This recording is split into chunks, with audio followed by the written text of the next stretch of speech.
Olaveus, més d'un centenar de persones s'han concentrat aquest divendres davant de l'Ajuntament d'Arbeca per mostrar el seu rebuig a l'agressió homòfoba que van patir la Sara i la Raquel, una parella de lesbianes del municipi.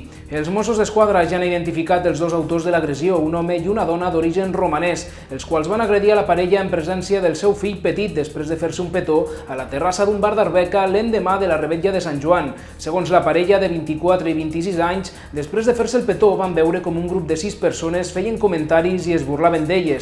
Posteriorment es va produir l'agressió, a una la van tirar a terra i a l'altra la van agafar pel coll.